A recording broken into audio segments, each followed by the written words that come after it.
Michael Keaton explains how Jenna Ortega made new Beetlejuice movie happen. Michael Keaton doesn't like to overthink things, but he does have a theory to share regarding his new Beetlejuice Beetlejuice co-star Jenna Ortega. For decades, he and director Tim Burton have been noodling a follow-up to their beloved 1980s horror comedy hit, Beetlejuice.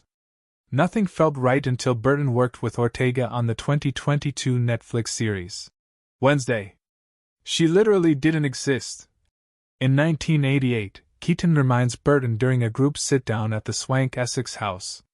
She gets born, you end up doing a thing with her. Then you go, wait a minute. Her? It? If she's not around, we may never make this thing. We had to wait for you to live. Catherine O'Hara chimes in, making Ortega, 21, crack a smile. The powers have shifted in the room, she quips. Join our watch party. Sign up to receive USA Today's movie and TV recommendations right in your inbox when the Beetlejuice Brain Trust gets together to chat about the long-awaited sequel, in theaters Friday. It's both a fun hang and therapy session. For example, Keaton reveals that he went incognito to Burton's show at the Museum of Modern Art and almost fell into some prized pieces. I was so afraid I was going to break something. And Burton digs into his connection with Winona Ryder's character Lydia Dietz and her journey from cool teenager to troubled adult. It made the whole movie very personal and very important and emotional. The director says, the secret sauce in Beetlejuice Beetlejuice is not the return of Keaton's rascally title trickster but instead 3 generations of Dietz women. A death in the family leads Lydia to reunite with her estranged daughter Astrid Ortega, and eccentric stepmother Delia O'Hara. Naturally, she has a return date with Beetlejuice as afterlife shenanigans are afoot, but Lydia also needs to rediscover the confident goth girl she once was to best connect with Astrid. I couldn't have made this movie in 1989, says Burton, 66. You only know that true life experience after the twists and turns that you take and the emotional baggage that we all collect.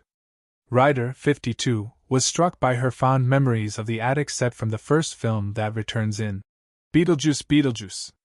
I just love it up there. I always pictured Lydia would live up in the attic and be like a happy spinster, the actress says. Lydia being a mom is a pretty new concept for her, in a 2022 USA Today interview promoting Stranger Things. Ryder figured children would be the last thing she would want. That tracks for Ortega even now. The whole thing with Lydia and Astrid is that they don't really connect, she says. And when Ryder thought about what became of Lydia, I did not picture her pregnant, or even in love. But it was just magic when I met Jenna. Ryder recalls a sweet moment between Lydia and Astrid in the attic that then turns, and the mom yells at her daughter. I don't have kids, so I was like, that feels like too much, and Burton's like, trust me. You were light on her, Burton says. Ryder admits to him, I never thought you would have kids. And the father of 2 deadpans? No, me neither. In fact, the tests are not done yet. All this talk of emotional growth leads to Keaton, 72, wanting to chat about his character. I think Beetlejuice matured a lot, he jokes. He hasn't exactly evolved, still spilling his guts, intestines on the floor and everything, for a cheap scare and leaning on chicanery to try and get with Lydia again. Making the first movie. We were always reluctant to show too much, Burton says. He's an off-kilter character that needs to stay that way. You don't want to know him. O'Hara sees a vulnerability that wasn't there before, thanks to Beetlejuice's resurrected vengeful spouse Dolores, Monica Bellucci, wanting to make him deader than he already is.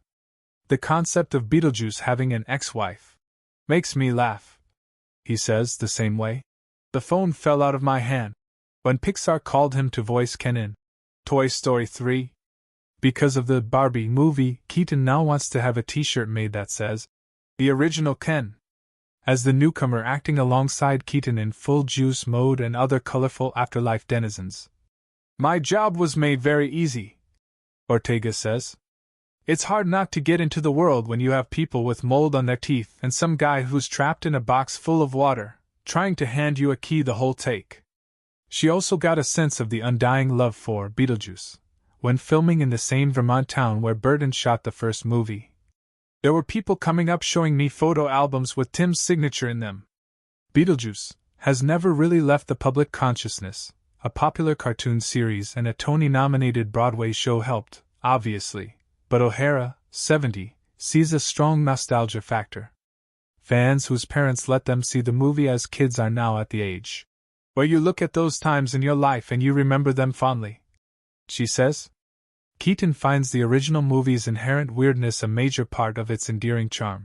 If you think about what it is, it's so expletive, nuts, but beautiful and crazy, with the sensibilities and the things that it makes you talk about, like death and darkness and sandworms, Keaton says.